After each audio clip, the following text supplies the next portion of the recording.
Me despertaron a las 3 de la mañana por unos golpes en la puerta. La policía dijo que era solo una verificación. Cuando mencionaron el nombre de mi esposa, entendí que esa noche nada volvería a ser igual. La casa estaba en silencio, de ese silencio que no es paz sino costumbre. El reloj del microondas marcaba las 2:58 y yo estaba en esa parte rara del sueño donde no sabes si estás soñando o solo pensando con los ojos cerrados. Mi esposa dormía a mi lado, boca arriba, con una mano sobre el pecho, como si se estuviera asegurando de que seguía ahí. Afuera, la calle del barrio estaba a oscuras, apenas iluminada por un poste que parpadeaba cada cierto tiempo, como si también tuviera sueño. Yo me había acostado tarde porque al día siguiente tenía una entrega complicada en el trabajo y me quedé revisando correos, listas, esos detalles que uno cree que controla hasta que la vida le demuestra lo contrario. Fue entonces cuando escuché los golpes. No fueron suaves, no fueron toc-toc. Fueron golpes secos, apurados, como si alguien estuviera intentando derribar la puerta a puñetazos. Abrí los ojos de golpe y sentí ese frío instantáneo en el estómago que aparece antes de que la mente entienda. Mi esposa también se movió, pero no se despertó del todo. Los golpes se repitieron, más fuertes, y después una voz masculina, firme: policía. Abra la puerta. Me quedé sentado un segundo, paralizado, escuchando mi propia respiración. En mi cabeza pasaron todas las posibilidades estúpidas, que se hubieran equivocado de casa, que algún vecino hubiera tenido un problema, que alguien llamara por error. Entonces, otra voz, esta vez más calmada: señor, es solo una verificación. Abra, por favor. ¿Verificación de qué?, grité desde adentro sin saber si mi voz sonó valiente o ridícula. Verificación de bienestar. Necesitamos hablar con usted y con la señora. Hizo una pausa como si estuviera revisando algo, con la señora Amalia Rivas. Ese nombre, dicho así, con esa seguridad, me dejó helado. Porque era el nombre de mi esposa, sí, pero casi nadie lo usaba completo. Ni siquiera mis padres.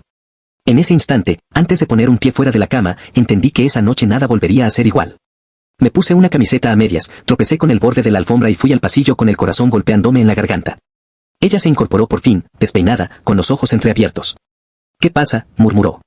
No le respondí. Miré hacia la puerta y luego volví a mirarla a ella como si de repente fuera una desconocida.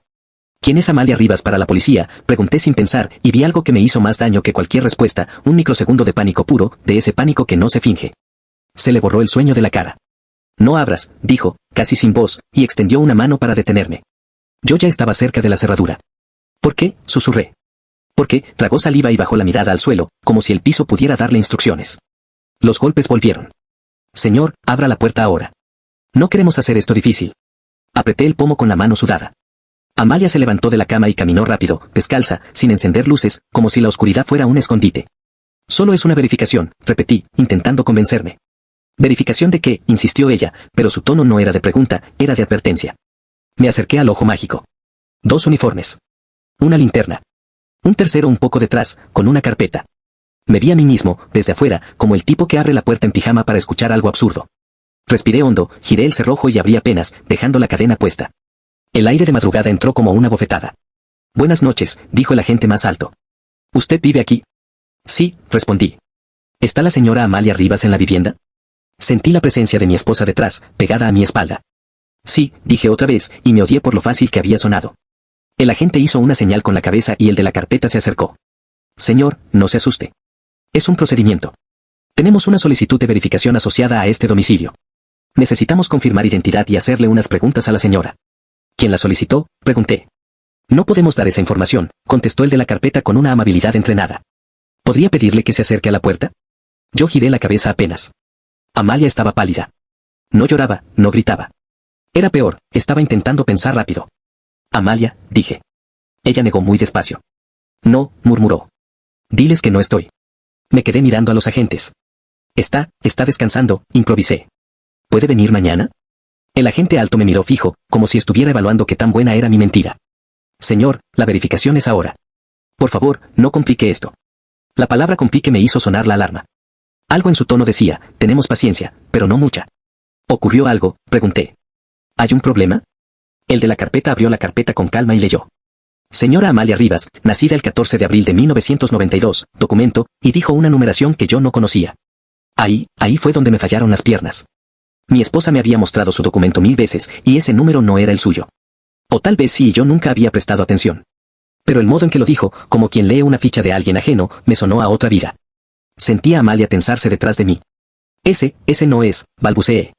¿Cómo que no es?, preguntó el agente, sin levantar la voz. ¿Usted conoce el número de documento de su esposa? Me quedé callado. El silencio se volvió un cuarto agente en el pasillo. Señor, dijo el agente alto, solo queremos hablar con ella. Si está bien, esto termina en 5 minutos. Amalia, volví a decir, y esta vez mi voz salió rota. Ella se acercó despacio, pero no hasta la puerta. Se quedó a unos pasos, como si el umbral fuera una línea peligrosa. No es mi número, dijo de pronto, mirando a los policías, pero hablándome a mí. No es el que tú conoces. Y no puedo explicar aquí. ¿Qué no puedes explicar?, le pregunté, y me escuché como alguien que le ruega a un sueño que sea lógico. Ella me miró con una tristeza extraña, como si llevara meses preparándose para esa escena.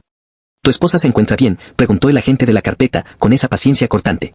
Sí, dijo Amalia, y en ese sí había todo menos tranquilidad.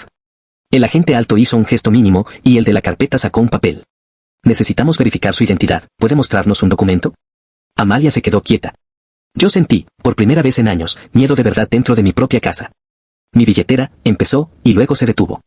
Miró hacia la sala, hacia el mueble donde dejábamos las llaves. No, dijo, y su voz se quebró apenas. No está ahí. Yo, sin saber por qué, me giré hacia el mueble.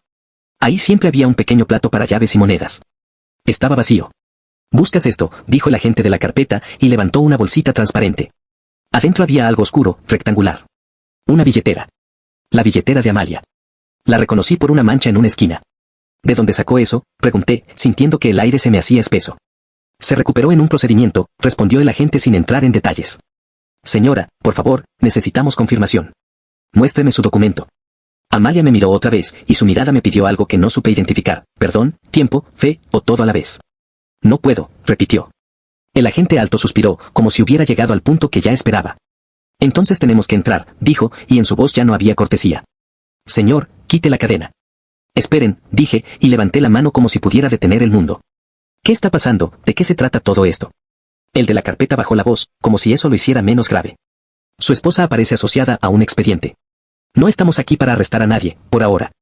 Pero necesitamos hablar con ella. Es una verificación. Esa última palabra, verificación, sonó como burla. Abrí más la puerta y quité la cadena sin darme cuenta de que estaba eligiendo un bando. Entraron con cuidado, mirándolo todo, midiendo el pasillo, la sala, la escalera que llevaba al segundo piso.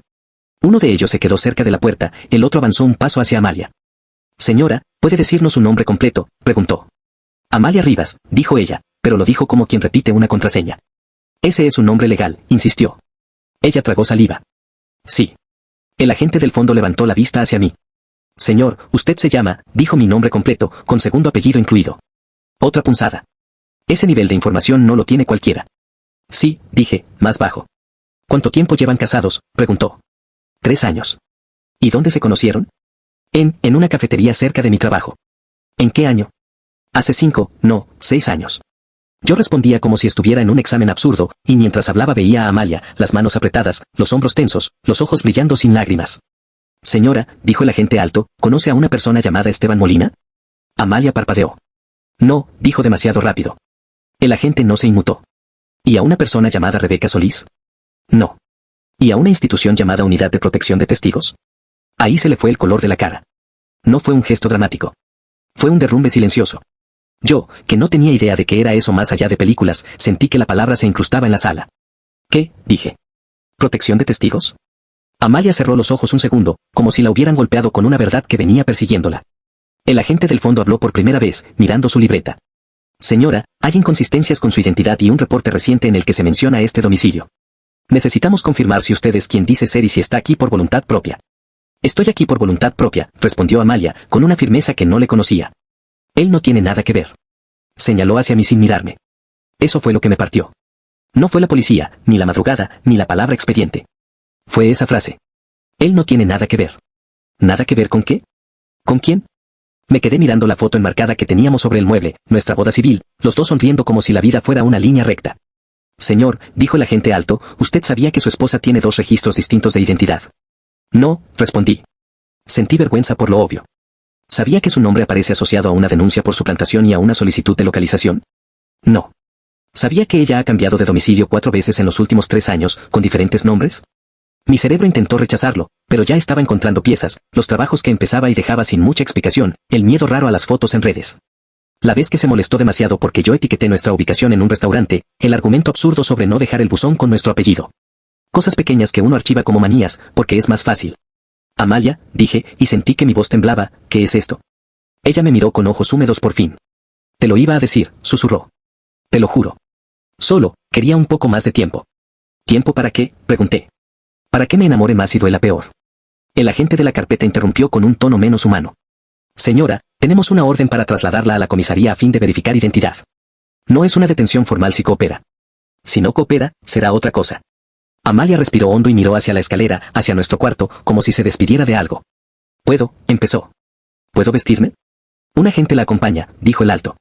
«No», dije yo, de golpe. «No se la llevan así, me están diciendo que mi esposa es quién, una delincuente, una testigo, una mentirosa». Nadie respondió, y ese silencio fue peor que un sí. Amalia dio un paso hacia mí, como queriendo tocarme, pero se detuvo. «Yo te amo», dijo, y lo dijo con una desesperación tan real que me confundió todavía más. «Y por eso no quería que te vieras metido». «Ya estoy metido», contesté, y se me quebró la voz. El agente del fondo miró el reloj. «Señor, necesitamos que se mantenga al margen. Esto es un procedimiento». «Procedimiento», repetí yo, saboreando la palabra como veneno. Como si esto fuera una multa. Amalia subió 2 escalones y se detuvo. «Déjenme tomar algo», pidió. «Mi abrigo. Mis zapatos». «Rápido», concedió el agente alto. Ella subió, y un agente la siguió manteniendo distancia. Yo me quedé abajo, escuchando los pasos en el piso de arriba, mirando la puerta abierta, el aire frío entrando, como si la casa ya no fuera un lugar cerrado.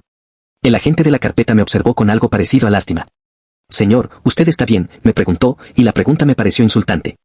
«No», respondí. «Pero no creo que eso importe». «Importa», dijo él, y ahí su voz cambió un poco.